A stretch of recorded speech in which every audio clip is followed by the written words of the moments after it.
Kausa mga igala, mga igsoon, mga ispunta. Karon mag-ispunta kaya tungkol sa tulong sa Diyos. Amen. Then specifically, ang topic karon is nag-discuss siya about repentance and believing. Amen. These are the conditions for obtaining salvation. So mga igsoon, mga igala, kung dahil makapatunta sa kaluwasan sa Diyos, gikinahanglan tang mag-hinulsol o mutuo. So, duha ka mayroong danong buta, alam nato, aron makapatunta sa katungsanan o kaluwasan sa Diyos. Una, gikinahanglan tang mag-hinulsol o ikaduha, gikinahanglan tang mutuo. So, mga igsoon, mga igala, kini duha ka mga buta, kondisyon ni naghatag sa Diyos alam natong mga tao. Aron gyud mga igsoon, mga igala, mapatunan nato ang kaluwasan sa Diyos. Amen. Yes, tinuod man nga ato Ginoo. Nalansang dito sa krus, tungod ug alam sa atong mga sala. Pero mga igsoon, aron ang katungsanan sa Ginoo, mahimong kaluwasan nato. Aron mahimong epektibo ang gibuhat sa Ginoo dito sa krus. Di kinahanglan ta maghinulsol og mutuo. Amen. So di ay maapekto ang gibuhat sa Dios kung kita nga mga tao dili makahinulsol o dili mutuo sa tanang gibuhat sa Dios tungod ug alam nato. Amen. So igsoon igala, diskuta nato ang unang buta. Unsa man di ay repentance? Ang repentance sa Bisaya ni maghinulsol. So igsoon igala, dunay upat ka mga buta. May tungod ay paghinulsol. Una, dunay kahulugan. Ikaduha, kini paghinulsol gasa nagikan sa Dios. Ikatulo, una ni siya obligado, una ni siya kaysa sa atong pagtuo. Then ikaupat, duna siya ay relasyon tali sa kaluwasan sa tao. So, mga igsoon, mga higala, ipakita din ni ngano gikinahanglan matang maghinulsol. Tungod kay daghang panahon ang atong una-una wala natumong sa Dios. Dahil panatihon mga igsoon. Ingon dito. Makasalata. Ingon dili nga. Makasalata tungod kay mga makasasala mata. So dili kita ma-determine as makasasala kung makabuhat ang sala. Kaya in the first place, dili buhat ang isgutan nini, kundi ang inaiyak nature sa pagpahulog sa tao. So sa nahulog na ang tao, isang higala, naulod na siya sa sala. So, makasasala na kita mga igsoon. Bisan kung saan nato pagkalingkamot, bubuhat mata maayo, dautan, tanan nato muna-muna, basta dili gani, mapatumong sa atong Diyos. Gikinahanglan yun ang maghinulsol. So, igsoon igala ang paghinulsol, pag-usap lang ni sa atong una-una. Tungkol kay daghang panahon ng atong una-una, wala gyud na sintro sa atong Ginoo. Sa to, gikinahanglan ta maghinulsol, aron sa tuyo nga mabalik ta nga sa atong Dios. Kita ko ng mga tao, ang atong pag-isident, independente. Naaraman tayo kaugalingong paminsa. Naaraman tayo kaugalingong pagbuot. So usahay, normal lang nato nga magbuot ka, sikun lang sa atong kaugalingon. Pero daghang panahon na wala ka nakabantay, kakining atong pasensyon, atong pag-unahuna, di ay uyon sa Diyos. Wala nakasintro, ganang yun sa atong Diyos. Usa, mga igsoon, mga igala, gikinahanglan yun ang atong unahuna. Ibalik yun nato, ganang yun sa Diyos. Wala na, kita ko ng mga tao ulo, ang nagkontrol nato, ang atong mga unahuna. Pero dahil kayo unahuna, sa atong kasinatihan na, wala yun siya nakasintro sa atong ito. Wala na, pag-inulsol kita, igsoon igala, aron yun, kita, mapasumbalik, ganang yun sa atong Diyos. Then, naibutang, ang pag-inulsol, dili siya pag-usap sa atong mga batasan. Siguro natay concept mga usbo na ito atong batasan kaya mag-inulsol ka. So, mga igsoon, dili ingon ani, no, ang ipasabot sa Biblia, may tungod sa pag-inulsol. Kaya atong pag-inulsol, maura ang atong pag-liso, balik yun sa atong. So, mga igsoon, natay kinaiya nga gusto tang undang na sa kabutang, naliligiya sa Diyos. O siguro na itong una na maginulsol sa kabuhat sa Panginoon. Pero so ligala, ang Panginoon sa pulong, maolang yun ang pabalik na ito mula sa Diyos. So, hindi na ito, manikabot para ubiyak sa mga butang, hindi na ito kayang buwian. Diba, na kayo mga butang na gusto kayo alam na ito biyaan. Pero kung lumalik lang ta sa ating Ginoo mga igsoon, maola siya ang atong Panginoon. Amen. Okay? So, salamat sa Ginoo na okay gusto sa Diyos. Kita mga tao, kita mga makasasala, doon na gitunta tayo mahinulsulon kay kasing-kasing. Amen. So, ano sa kanan ng tao mahinulsul? Kanang makasala ka? Dili. Kung dili, matag panahon. Basta ganyan itong una-una, malayo na sa Diyos, hindi kinahanglan ang paghinulsul, mga higala, mga igsoon. Amen. So, hindi siya matter sa correction, kung dili, pabalik lang nato sa mga panahon na wala ta na-align, wala ta na-lugto sa atong Ginoo mga igsoon. So, kaya ito na Ginoo, na kini nga paghinulsol, kinahanglan di ay mga igsoon, aron yun sa tuyo nga, makapahimulos ka, makaduol ka, o makasakit ka, di agad sa ngalan sa Ginoo. Amen. So, di ay mga igsoon mga igala, kini paghinulsol sa ikaduha nga pahit, kung saan siya kagasa nagikan sa Diyos. Amen. So, sa atong bulog na kahit tao, kinakasalaman ng tao, wala'y tinguha ang tao buwalit sa Diyos. Wala'y kasing-kasing ang tao na maginulsol, sigun lang sa iyang kawalit. Kinahulog man siya. Dili siya ganahan na buwalit sa Diyos. Gusto na siya magpakasala, may gugma sa kalibutan, o magtinguha sa daghang butang, nalilig Diyos o dili iya sa Diyos. Pero, mga higala, mga igsoon, dini, makita nato na ang paghinulsol, bisan ko o magkasasala ta, gigasan ni siya sa Diyos kay ka. Amen. Parasa man, aron sa tuyo nga, makabatuntag pagtuo o makalangat ang kaluwasan kanhi sa matag-usa ka nato. Amen. Mga igsoon, wala matay kasing-kasing nga manulsulon.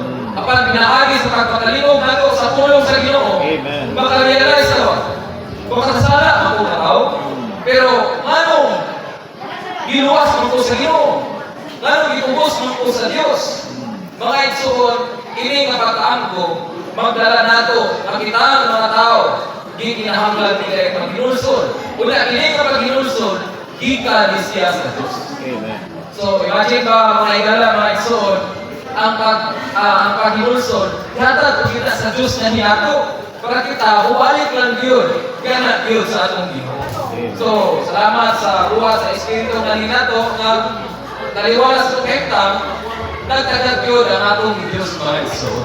Bisan kung sa ta ka makasasala, Amen. bisan kung sa ta na klase ng pagkatao, matag ko sa nato, di kinahanglan yun yung paghinulsol. Amen. Then, mauni magdala nato, nga makabatunta pagtuo o makabatunta sa kaluwasan sa atong Diyos. Amen. Then, mga igala, mga igsoon, kini nga paghinulsol, magdala nato, ganak yun, nato sa kinabuhi. Amen. So, dahil ko na Ginoo, Amen. wala nga, dili dahil gawin utang, mga igala, mga igsoon, na ma-appreciate nato ang tanang ibuhat sa Diyos niya ni Karato.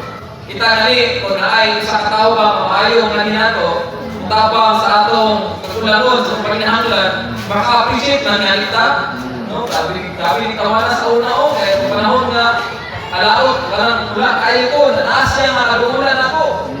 No, much more mga igsoon ang Ginoo, na isa tulong na kasalata, nalayo ka sa iyong presensya, apan ang Diyos nangita siya paagi sa pagtampot nato. Amen. No? Wala na, lain pa, kung pareha ito nung una ang Diyos nato, dili na tayo kailangan kay makasasala na guta. Pero ang Diyos naa siya'y gugma, naa siya'y kalukoy. Una, salamat sa Ginoo mga igala, mga igsoon, opportunity siya karon na makaambot ta. Kinahanglan ni itang maghinulsol. Amen. So, pinaagi ni, makita nato kung sa yun maayo ang Diyos, anong ginala kita niya, gana yun sa paghinulsol. So, mga igala, mga igsoon, Ingon din sa pagkahulog sa tao, ang Diyos gisalikway sa tao. Nagbuhat sa sala, gisalikway ang Diyos, o kanang gi-offend niya ang Ginoo. Wala nga, ngayon nagkituta ang mga makasasala, nadugmukon sa Diyos, o itambog sa linaw makalayo. Pero atong Ginoo, hindi man imulana. Mga igsoon, iyag yung i-exercise ang iyang kamayo, ang iyang gugma o kalulot na kanato. Aron yun kita mga taong makasasala, makabatuon sa paglulusod o ibalik at kamiyan. Amen. So, grabe mga igsoon, layo kagyud kayo ang gugma sa Diyos o ang gugma nato mga tao. Kita ganit kung mapakyas na sa usa ka tawo nga ato misaligan, pakuan man ta. Anang kurang mahiubos pa. Pero mga igsoon ang atong Diyos, wala siya na mahiubos.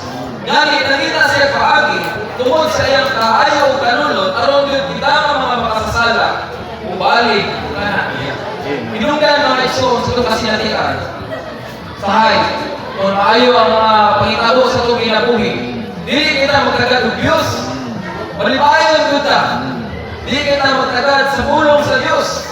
Pero kung doon na rin mga sirkumstansya, doon na rin mga katalagman, doon na tayo balatian, mao ba'y pagbalik nato kana sa Ginoo. Ngano na? Dahil mga igsoon, alam nato ka mga makasasala, doon na di ay buhaton ng Diyos. Amen. Sa atong palibot, sa atong mga pamilya, bisan o sa hitabo, anong yun makaangkot naging kinahanglan kang makabaton sa paghinulsol o makakaplag sa kaluwasan sa Diyos. Amen. Wala ba mga igsoon, mga higala, na taliwala kuno sa mga gubat, taliwala sa mga dagko o mga kalamidad. Ano na pa man tuloy taong mabuhi? Di ba? Kung pag-realize na ba? Gabi, karon, naigubat sa laikason. Ano na pa man gil makasurvive? Dahil mga dagkong bagyo, ano na pa man gil mabuhi? Dahil mga igsoon, kala niya yung mga tauhana, kala mabuhi. Anong panahuna sa kalamidad, sa balatian, bisa kung sa gubat. Opportunity niya mga igsoon na bumalik na sa Diyos. Amen. Pero mga igsoon, hindi na ulatun pa na mabot na mga butana para makabalik na sa Diyos. Mga igsoon, nakaloob naman na sa pulong sa Ginoo, punta, hindi na kahigayunan, magbukas sa atong kasing-kasing, na doon na tayo paghinulsol at ubangan sa atong Ginoo. Amen. Mga igsoon, ang atong Diyos, nagulat siya sa atong paghinulsol. Amen. Nagulat siya sa atong paglisos kung kasing-kasing, balik niya mga higala, mga igsoon. Amen. So, dahil ko ng Ginoo, na nagpasidaan nila ang Diyos ba? Na samtang buhi pa ta. Amen. Samtang makadungong pa ta sa pulong sa Ginoo. Maghinulsol kita at ubangan sa atong Diyos. Then, ang paghinulsol, prior siya sa pagtuo. Wala siya, sequential mga igsoon, mga higala. Ingon din, every true act of repentance is followed by believing. So, aron niya ay makapatuntag pagtuo, una, gikinahanglan tang maghinulsol. Sama sa mga gripo ba? Kanang gripo, kung kanang agas na tubig, makontrol mo na, pinaagi sa kanang gripo, pwede siya malungon, pwede siya makapaandahon. Mga igsoon, ang atong pagtuo, sama siya tubig na nakagay. Pero kung hindi ka maghinulsol, bisan sumagay ng tubig ka, kung sila na, di ito tumagas mga igsoon. Di ba, mga tikod, mga tubig ko nga, sa kusog kung agas, kasi sila na. Mapalong yun. So, iklara sa mga higala mga igsoon, ang atong paghinulsol, mauli siya pagbukas na ito na sa Ginoo, kaya labitan mo bukas. Labis at lang makabaton o pagtuo na nagyod sa Ginoo. Amen. So, maguyog kay Iluha, ang paghinulsol o ang atong pagtuo. O sa mga higala, mga igsoon, ang pagsangyaw sa Ebanghelyo, ang pagwali sa pulong sa Diyos, maghatag man ka nato palagyanan na makahinulsol ta o makatuo sa Ebanghelyo, mga higala, mga igsoon. Amen. So, salamat sa Ginoo, hiningan tayo gayunan, gusto ang Diyos, kalunag kita tinuod, na paghinulsol, aron muna tayo tinuod sa pagtuo. So, salamat sa inyong unity. How can a person receive the gospel without an inward change? Usaw ko pagdawat sa katao sa Evangelyo. No? Mga igsoon, ginahanglan nata maghinulsol dahil mutuko sa aton. Amen. Next is repentance unto God and faith in our Lord Jesus. So, hinulsol kita nga Diyos sa itong Ginoo dahil mga igsoon, atong maghinulsol, mauragan niya pabalik ng Isos sa una, kasing ganap yun sa atong Ginoo. So, mga ilala mga igsoon, doon na ay kalambigitan ang paghinulsol o ang kaluwasan. So, ang kaluwasan, i-design siya alam nato mga makasasala.